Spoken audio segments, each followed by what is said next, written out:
पर अगर आपके हाथ में घोड़े की लगाम न हो और घोड़ा चंचल जिधर जाए लेके भागे, तो बेचारा जो बैठा हुआ है उसकी क्या दशा हो। वो तो अच्छा इसीलिए होता है कि जो विवाह वगैरह में दिखाया तो यही जाता है कि दूल्हे को घोड़े पर ले आओ, तो वो तो नाटक होता है। और उस दूल्हे को हाथ में घोड़ा, अब दूल्हा तो बेचारा क्या, वो घोड़सवार थोड़ी है, तो उसका एक शोभा है, उसको एक ने पकड़ लिया है। लेकिन यह एक कार्य है। तो दूल्हा जो श्री राम जब घोड़े पर बैठे तो उसकी चंचलता देख करके आश्चर्यचकित हो गए कि इतना चंचल घोड़ा। और इतना ही नहीं, यह भी दिखाई पड़ा कि इस चंचल घोड़े को श्री राम उस पर बैठे हुए नचा रहे हैं। बड़ा सुंदर वर्णन गोस्वामी जी ने कहा। और तब यह पता लगाने की चेष्टा की गई है कौन। तो देखिए, सबसे चंचल कोई है तो मन। मन से बढ़कर कोई चंचल नहीं। और जो काम की वृत्ति है उसका भी उदय मन से होता है, इसलिए उसका नाम भी मनोज है। और इसका अभिप्राय कि मन में जब काम की वृत्ति आ जाती है तो व्यक्ति नियंत्रण खो बैठता है और वो मन उसे चाहे जिस दिशा में ले जाता है। मन बड़ा ही चंचल है और इसलिए मन के उस घोड़े पर बैठा हुआ, मनोज के घोड़े पर बैठा हुआ का वो बेचारा कहाँ ले जा करके किस गर्त में फेंक दिया जाएगा, कहाँ गिरेगा, उसका कोई ठिकाना नहीं। तो मानो दूल्हा राम जब आए तो पूछा गया, ये दूल्हा, ये घोड़ा इतना चंचल कौन है। तो वो समझे का जेही बर्बाद राम असवारा तेही सारदहु न भर नहीं पा रहा। जिस घोड़े पर श्री राम बैठे हुए हैं उसका वर्णन शारदा भी नहीं कर सकती। और फिर उसके पश्चात गोस्वामी जी कहते हैं, ये घोड़ा कोई साधारण घोड़ा नहीं, जनु बाज वेश बनाई मन से। मन में जन्म लेने वाला जो मनोज है, काम है, वही मानो घोड़ा बन गया और उस घोड़े के ऊपर श्री राम बैठे हुए। अब ये जो काम है के ऊपर, काम दूसरों के सिर पर जब सवार होता है तो काम का सबसे विचित्र कार्य क्या है। बोले, को जग काम नचाओ न जे। कौन ऐसा है कि जिसको काम नचा नहीं देता। तो सबको नचाने वाला काम आज नाच रहा। क्यों? बोले, जब तक श्री राम नहीं है उसके पीठ पर तब तक वो आपको नचावेगा। और उस मन और मनोज के अश्व पर प्रभु से कहिए, दूल्हा आप बैठ जाइए। और आपके कौशल की परीक्षा तो यही है कि कितने कुशल हैं आप घोड़े को अपनी इच्छा के अनुकूल चलाने में। और जब स्वयं श्री राम बैठ गए तो गोस्वामी जी कितना मधुर चित्र। गोस्वामी जी कहते, जनवाज वेश बनाई मन से राम हित अति सोहई आपने बय बल रूप गुणगन सकल भुवन विमोहई। सब संसार के लोग मोहित हो रहे हैं। जगमगत जीन जराव ज्योति सुमोति मानिक मन लगे किंकिन ललाम। ये जो लगाम ललित बिलोक सुर नर मुन ठगे। और आज क्या दिखाई पड़ा, वो जो मन, वो मन तब तक उसके बस में हम रहेंगे जब तक हम भगवान को उस पर डालबान नहीं कराते। और जो ही वो मन में भगवान दूल्हा के वेश में, उसका भी अर्थ क्या हुआ कि मन कहता है हमें तो काम चाहिए। तो भगवान राम मानो दूल्हा बन के कहते हैं, हम भी तो विवाह के लिए जा रहे हैं, तुम्हारा उपयोग ही तो करने जा रहे हैं। मानो भगवान ने जब गोस्वामी जी ने कहा, उस घोड़े पर बैठ करके प्रभु मन सही लैली न मन चलत बाज छवि पाव भूषित उड़गन तड़ित घन जन वर भर ही नचाओ। जैसे कहते हैं बादल जब छा जाता है तो मोर नाचने लगता है, तो श्री राम दूल्हा राम का शरीर तो श्याम घन की तरह ही है, और मानो ये घोड़ा मयूर के रूप में नाच रहा। तो इससे बढ़कर के मन को बस में करने वाला क्या दृश्य होगा। और इसीलिए तो उस दृश्य को देखने के लिए जब लोग दर्शन कर रहे हैं तो अपनी अपनी आंखों से वो प्रसंग स्वयं अपने आप में बड़ा विस्तृत और विलक्षण है। अब दो दृश्य हो गए, एक और शंकर है और एक और इंद्र है। तो इंद्र कामी है और भगवान शंकर जो है वो काम के विजेता है। तो अब इन दोनों में अंतर क्या है? शंकर राम रूप अनुरागे, नैन पंच दस अति प्रिय लागे। भगवान शंकर के 15 नेत्रों को भी तुलसीदास जी ने 15 नहीं लिखा, 5-10। तो 5-10 लिखने का अभिप्राय यह है कि उनके 2 नेत्र तो वैसे माने जाते हैं, पर तृतीय नेत्र खुलता है तो सामने वाला भस्म हो जाता है। तो अब जब श्री राम ने तीसरा नेत्र खोलने का निर्णय किया शंकर जी ने, तो आश्चर्य हुआ। तो उनका तात्पर्य था कि इस तृतीय नेत्र से अनित्य जलता है, वो श्री राम तो परम है, नित्य है, उनके भस्म होने का तो कोई प्रश्न ही नहीं है। और जब वो देखने लगे घोड़े को, तो घोड़ा पहचान गया और वो भी घोड़े को पहचान गए।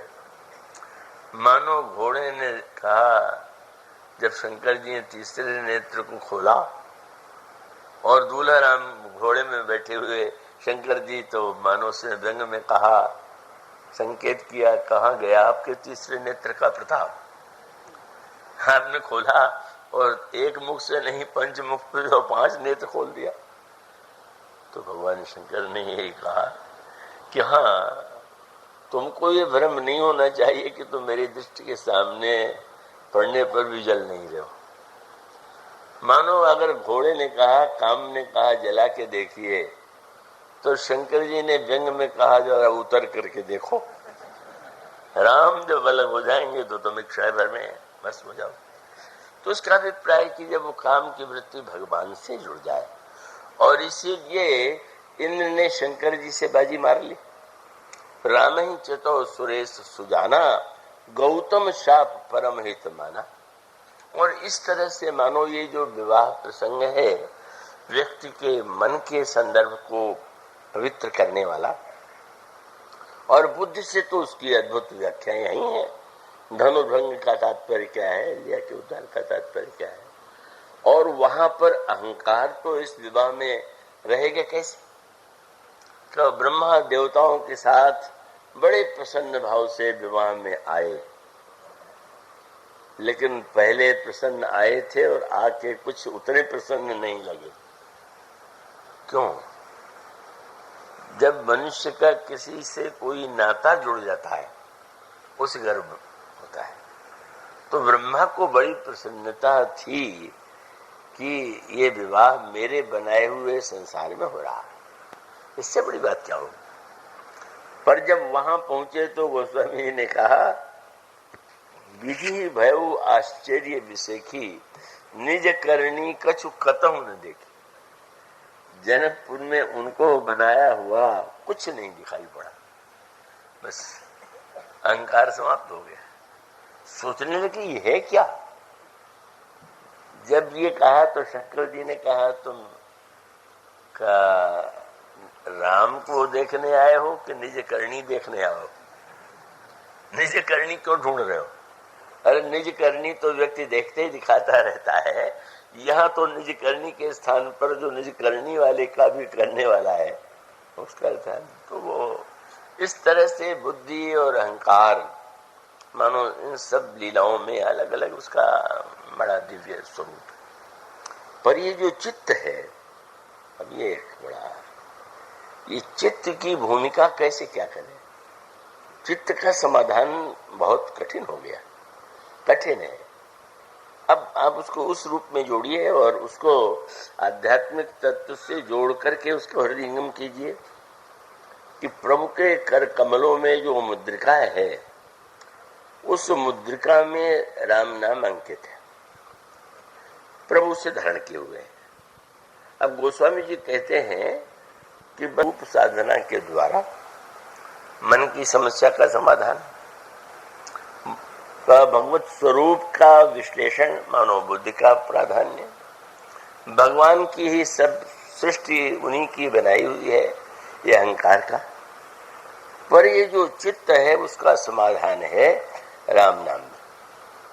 और राम नाम में इसलिए है कि राम नाम ही सबका बीज है। सावधान रहें, एक दो दिखाई दे रहे हैं लगता है चित्त की बातें ही आते ही चित्त चंचल हो जाता है। तो वो चित्त जो है उसको एक सूत्र है कि अगर आप वृक्ष और पत्तों को ही गिनते रहेंगे तो उसके द्वारा आप बड़े गणितज्ञ से हो सकते हैं कि वृक्ष इतना मोटा है, इतनी डालियां हैं, इतने पत्ते हैं, इतना वो सब है। लेकिन वृक्ष को बाहर अगर देखें, एक अनोखे अनोखे सूत्र है। आपने देखा होगा सारे वृक्षों में जो पीपल होता है उसके पत्ते सबसे चंचल होते हैं, और हवा हो तो उसका पता नहीं चलेगा, पर जरा सी हवा चले तो आप देखेंगे कि पीपल के पत्ते हिलने हैं, और हिलते नहीं इतनी आवाज होती है कि लगता है कि बड़ा भारी कोई वो हो गया है। तो इसलिए पीपल का पत्ता को गोस्वामी जी जो दृष्टांत के रूप में देखते हैं, मन कैसा है, बोले पीपर पात सरिस मन डोला। जैसे पीपल का पत्ता जरा से झोंके में डोल जाता है, इसी प्रकार से मन डोल जाता है।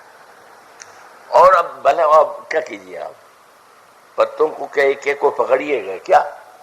पत्ता हवा में हो तो थोड़ी सी हवा में भरा है, तो क्या हवा ही बंद कर दीजिएगा क्या कि हवा ही नहीं चलने पावे? और तब मानो उसका एक ही तात्पर्य कि वृक्षों को और तने को और डालियों को, पत्तों को गिरना छोड़ दीजिए। वो सबके मूल में जो है, पत्ते हिल भले ही रहे हो, पर मूल में जो है कि वो हिल रहा है क्या? और उसका अर्थ है कि पीपल का जो मूल देखेगा वो उसको समाधान। दोषायात्मिका बुद्धि एक है कुरुनंदन, बहु शाखा है नंताश्च बुद्धे व्यवसायी नाम। इसलिए मानो मूल की पर जो दृष्टि है, अभी जो सृष्टि का मूल है वो क्या है? आपका जो जन्म होता है कैसे होता है? उसके मूल में चित्त है। अब वो चित्त का जो संस्कार है उसके निरसन के लिए उसको पूरी तरह से इससे किसी तरह से मुक्त हो जाए, इसलिए गोस्वामी जी कहते हैं कि राम कथा मंदाकिनी चित्रकूट चित्त चारो। चित्रकूट ही चित्त है और चित्त ही चित्रकूट है, और राम की कथा मंदाकिनी है और प्रेम वन है। तो उसका भी तात्पर्य है कि चित्रकूट की भूमि ऐसी भूमि है कि जहां पर भगवान की लीला होती है, और वो पर्वत अचल है, हिलता डुलता नहीं। तो ये जो चित्रकूट की भूमि है, मुझे तो एक नया अर्थ सुनने को मिला था, और एक ऐसे व्यक्ति से जो बेचारे अपड़ माने जाते थे, अपड़ मुझे थे भी, बड़े भोले भाले थे। मैं बहुत वर्षों से चित्रकूट जाता था, पर अपने को छिपा के ही जाता था कि जिससे लोगों को ये न लगने लगे कि वही व्यक्ति जिसका इनाम है। तो वो मिलते थे, और वो एक तरह के पंडागिरी के काम करते थे, पर उस तरह के नहीं, कुछ अलग ही स्वभाव के थे। तो उनको लगा कि शायद कुछ अधिक उनको देता होऊंगा। तो एक बात तो उन्होंने कहा कि भाई तुम मेरी आदत मत बिगाड़ो, अब इतना तुम देते हो, रोज देते हो, तो उससे तुम्हारा अभ्यास पड़ जाएगा। तो हमारे तो और यजमान जो आवेंगे, अब उनका देना हमको अच्छे नहीं लगेगा। हमको बड़ी बात है भाई, कोई व्यक्ति ये कहे, पर उससे भी अधिक आनंद तब आया कि जब उन्होंने कहा तुम बहुत वर्ष से यहाँ आते हो, तो मैं चाहता हूँ कि मैं तुम्हें थोड़ी रामायण की कथा सुनाऊं। ठीक है, वहां पर एक स्थान जानकी कुंड है, वहां बैठ करके वो सुनाते थे। और पहले दिन ही उन्होंने मुझसे कहा कि तुम चित्रकूट का अर्थ जानते हो? महाराज तो आपसे सुनूंगा, आप बताइए। तो उन्होंने कहा चित्रकूट का अर्थ है जहां चित्त को कूट दिया जाए वो चित्रकूट। अब किसी व्याकरण में और किसी शास्त्र में ये अर्थ तो कहीं है नहीं। कूट पर्वत को है, पर कूट को उन्होंने कूटना बता दिया। पर मुझे बहुत आनंद आया कि कितनी बड़ी बात मुझसे निकल गई। कूट पर्वत भले ही हो, पर अगर चित्त किसी तरह से कूटा जा सके तो बस सारी समस्या का समाधान है। तो चित्रकूट की भूमि में वो एक विशेष, और उस चित्रकूट की भूमि में जो प्रभाव है वो राम नाम से जुड़ा है। राम नाम जप जाग करत नित, ये भगवान के अलग अलग धामों में अलग अलग उनकी प्रधानता है। तो जैसे भगवान राम के जनकपुर की आप यात्रा करें तो वहां रूप की प्रधानता है। तो आप अयोध्या की यात्रा करें तो वहां प्रभु श्री राम के शील की प्रधानता है। और यहां जब चित्रकूट में आप प्रवेश करेंगे तो वहां पर रूप के स्थान पर नाम की प्रधानता है। इसलिए गोस्वामी जी से जब किसी ने कहा कि कभी चित्रकूट में प्रभु रहे थे, रहे नहीं थे। चित्रकूट मह बसत प्रभु नित सिय लखन समेत, नित्य रहते हैं। मुझे तो नहीं दिखाई देते। बोले एक कार्य करो, क्या? चित्रकूट मह बसत प्रभु नित सिय लखन समेत, और राम नाम जप जाच गए। बस तो यहाँ रह करके बस राम नाम के मंत्र का जप करो। तो चित्रकूट में रूप की प्रधानता के स्थान पर नाम की प्रधानता है। नाम को ही सबसे अधिक महत्व वहां पर दिया गया। और जहां पर गोस्वामी जी चित्रकूट का वर्णन करते हैं वहां पर भी कहते हैं रे चित्त, फिर वही चित्त का खेल। चित्त पर कैसे अधिकार मिले? तो मैंने पत्रिका में गोस्वामी जी का वो पद जो है पढ़ने योग्य। काशी में बहुधा रहते थे, पर वो बीच बीच में चित्रकूट जाते थे। और तब वो जो पद उन्होंने लिखा कि अब चित्र चेतो चित्रकूट ही चलो, हे चित्त अब चेतो चेतो चलो चित्रकूट में। तो उसका अभिप्राय कि वो चित्रकूट को चित्त की भूमि में देखते हैं। और राम नाम के द्वारा चित्त वृत्तियों का जैसा निरोध होता है सहज भाव से, वो अन्य योग साधनाओं से भी नहीं होता। तो गोस्वामी जी कहते बस राम नाम जब जाग। और उसमें भी बहुत सुंदर पद है, रे चित्त चेत चित्रकूट ही चलो। क्यों? बोले लोपित कोपित कल, लोपित मंगल मग मग, और बिलसत बढ़त मोह माया मल। पर यहाँ आकर के बोले भूमि विलोक राम पद अंकित, थल विलोक रहुबर विहार थल, और शैल श्रृंग भव भंग हेतु लख, दलन कपट पाखंड दंभ दल। जह जन में जग जनक जगत पति, विधि हरिहर परिहरि प्रपंच छल, सकृत प्रवेश करत जी आश्रम, विगत विषाद भय पारथ नल। चलो चल के क्या करें? पर न करो विलंब विचारु चारुमति, बरस पाछे ले सम अगले पद। और तब वहां जाकर के मंत्र जासो जाई, जपही जो जपि भे, अजर अमर हर अचई हलाल। जिस नाम के जप के द्वारा शंकर जी ने विष को बचा लिया, वहां पर जाकर के तुम राम नाम का जप करो। और उसका परिणाम क्या? बोले राम नाम जप जाग करत नित, मज्जत पय पावन पीवत जल, करी है राम भाव तो मन को, सुख साधन अनयास महाफल। तो मानो उसका मूल सूत्र यह है कि भगवान के सारे श्रृंगार का आनंद तो जनकपुर में है ही, लीलाओं में बुद्धि अहंकार के भी उसका है।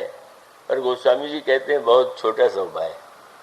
मुद्री कितनी छोटी सी, और प्रभु के कर कमलों के एक अंगुली में वो मुद्री है। पर गोस्वामी जी कहते हैं इस मुदरी की ओर देखोगे तो ये मुदरी में जो राम नाम है वो तुम्हारा चित्त चुरा लेगा, तब तुम्हें कोई और साधन करने की आवश्यकता नहीं रहेगी। तो कितनी बड़ी बात उन्होंने कह दिया कि दूल्हा इतना सजा हुआ है, सुंदर है, वर्णन वो सब कुछ है, पर मुद्रिका को उन्होंने सबसे अधिक महत्व दिया। और मुद्रिका को महत्व दे करके वे कहते हैं इस मुद्रिका में अगर उस राम नाम में जो समाहित है जिसमें, उसकी ओर तुम ध्यान दोगे तो तुम्हारा चित्त चोरी चला जाएगा।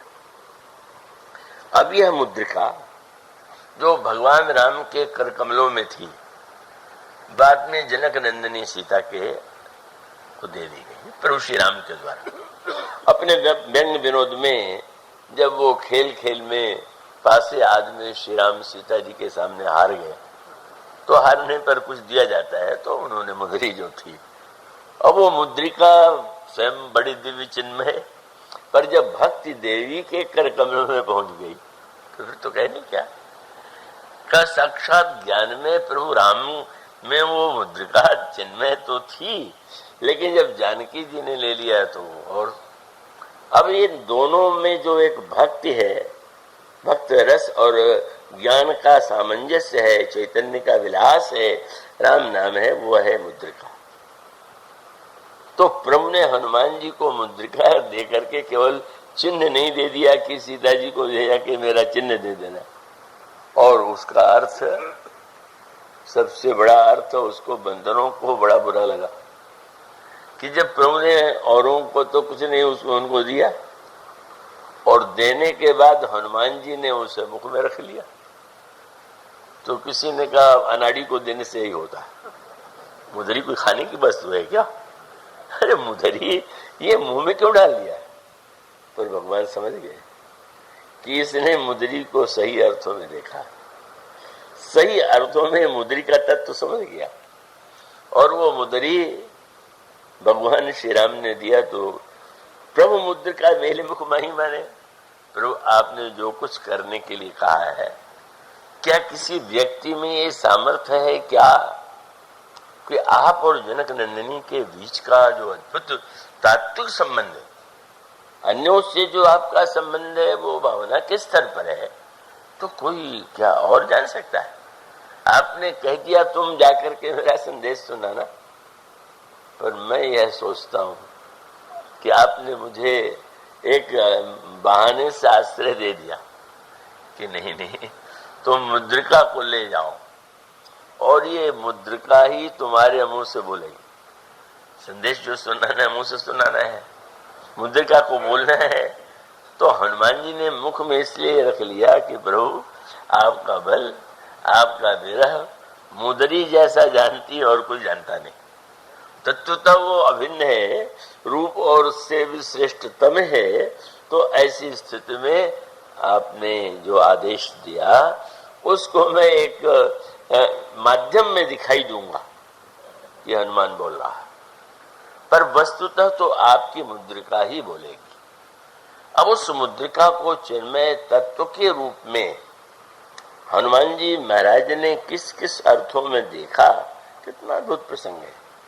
कितने विघ्न आए, कितनी बाधाएं आई, कितनी समस्या आई, पर वो हनुमान जी को तो यही लगा कि मुझे क्या करना है। जब प्रभु का नाम साथ में है तो ऊपर से जो कुछ मैं करता हुआ दिखाई देता हूं तो लोक दृष्टि है, वस्तुतः तो मुदरी जो है वही राम नाम है। और उसी लिए तो ऐसी जो दिव्य मुद्रिका है वो उस दूत को दी गई जो मुद्रिका का अर्थ समझ सकता। अब किसी को मुद्रिका दान में दे दी जाए और पहले सराफे में जाके दाम पता लगावे कितने का होगा, सोना सही भी है कि नकली है, तो वो तो बेचारे के लिए मुद्रिका है, संसार में ऐसा है। पर जिन्होंने राम नाम के तत्व से युक्त उस मुद्रिका को धारण किया और उस मुद्रिका को लेकर के ही आप लंका में यात्रा के सारे विघ्नों को पार कर लेते हैं। और इसका अभिप्राय है प्रवृत्ति मोह की नगरी में जब आप राम नाम का आश्रय ले लेते हैं तो सारी विघ्न बाधाओं पर आपको विजय प्राप्त हो जाती है। और इसीलिए हनुमान जी जब प्रविष्ट होते हैं तो हनुमान जी को सबसे पहले ठीक ठीक किसने पहचाना? आश्चर्य, लंकिनी ने। लंकिनी ने हनुमान जी को रामदूत कहा करके, ये राम के दूत हैं, ये लंकिनी। और लंकिनी वह है कि जो प्रवृत्ति के लंका दुर्ग की संरक्षिका है, जो प्रवृत्ति है उसके द्वारा सुरक्षित है वो। तो उस प्रवृत्ति की लंका दुर्ग में रहने वाली हनुमान जी ने सोचा कि लंका में किस समय बैठना चाहिए और कितने रूप में, छोटा बन के बड़ा बन करके तो नहीं, अगर जाएंगे बड़ा शरीर दिखावेंगे तो झगड़ा शुरू हो जाएगा। झगड़ा तो बड़ेपन को लेकर के होता है, मेरे सामने बड़े हो तुम क्या, तो हम छोटे बन जाए। बहुत छोटे बन गए, लेकिन अब छोटे बन के मसक समान रूप का विधारी, लंका ही चले सुमिरी नरहारी। हनुमान जी ने मच्छर के समान रूप बना लिया। अब उन श्रोताओं को मैं क्या कहूं जो मुझसे पूछते हैं कि हनुमान जी मच्छर के बराबर बने तो मुद्रिका कहां चली गई? इसका अर्थ है आपने किस भूगोल, गणित, रेखा गणित, किस आधार पर इसकी मुद्रिका के अर्थ को ग्रहण किया? आपको ये चिंता है कि हनुमान जी, अर्थ क्या हुआ?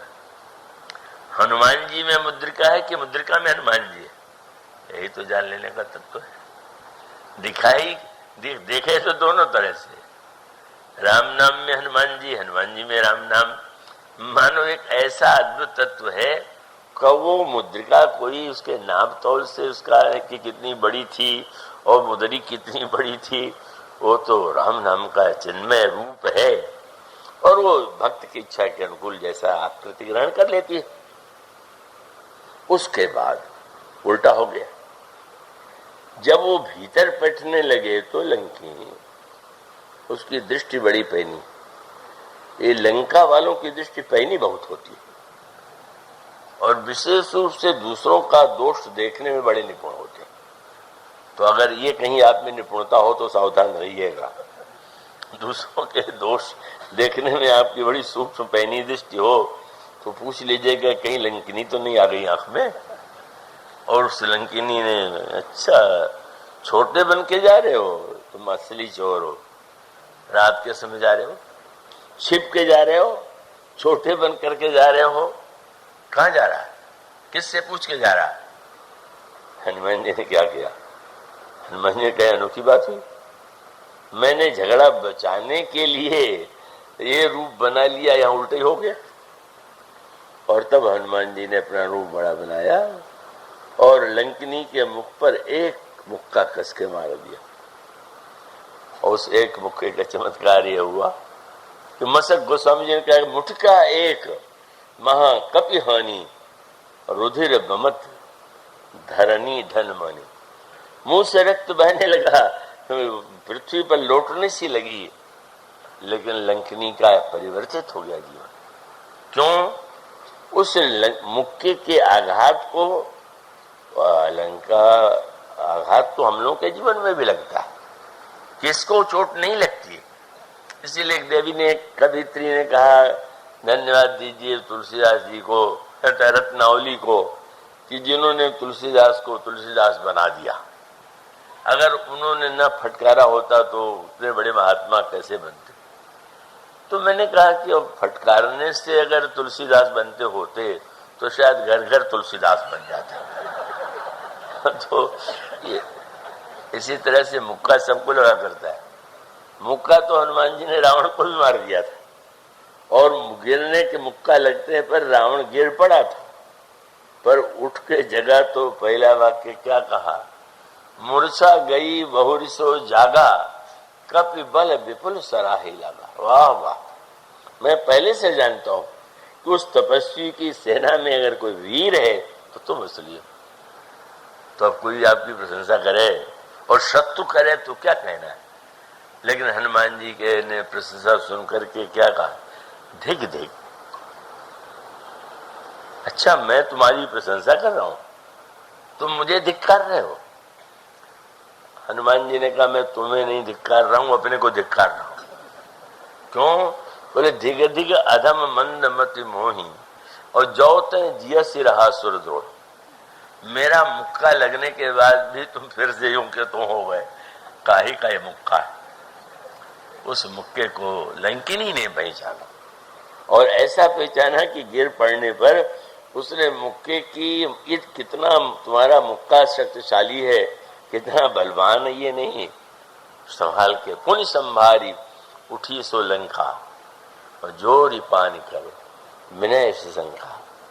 और तब बड़ी अनोखी बात, व्याख्या तो बहुत नहीं कर पाऊंगा आज, वो है कि अंत में कहा कि मैंने जीवन में पुण्य नहीं, बहुत पुण्य और अति बहुत पुण्य किया। क्या है?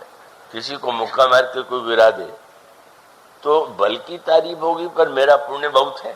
आज तक तो किसी को कहता नहीं, पिट जाए तो बड़े हम पुण्यात्मा हैं, मुंह से रक्त निकलने तो, लेकिन उसने कहा था तो मोर अति पुण्य बहुता। क्यों? बोले देखो नैन राम कर दूता।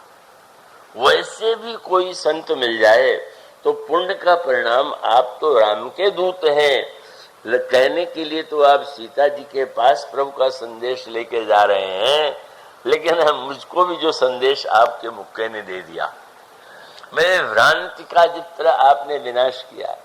मैं आपको चोर कह रही थी, आपने मुक्के के द्वारा यह बता दिया कि तेरा ये भ्रम की तुम चोरों को खाती है, ये उल्टी बात है।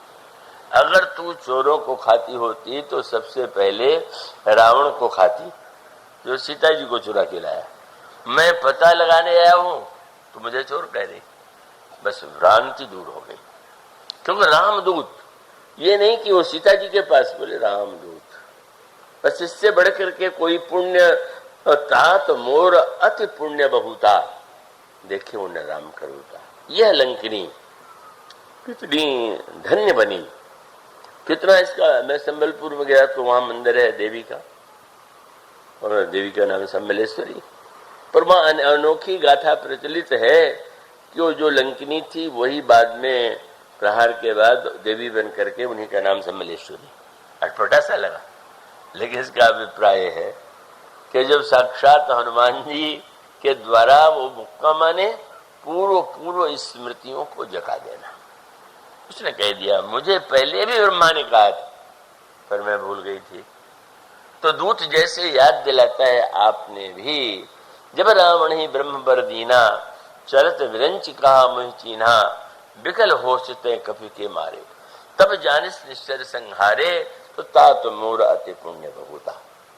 मानो भगवान का दूत वह है जो वस्तुतः भगवान की महिमा को, भगवान के गुण को, भगवान के प्रताप को दूसरों तक पहुंचाता है। यही कार्य श्री हनुमान जी का है।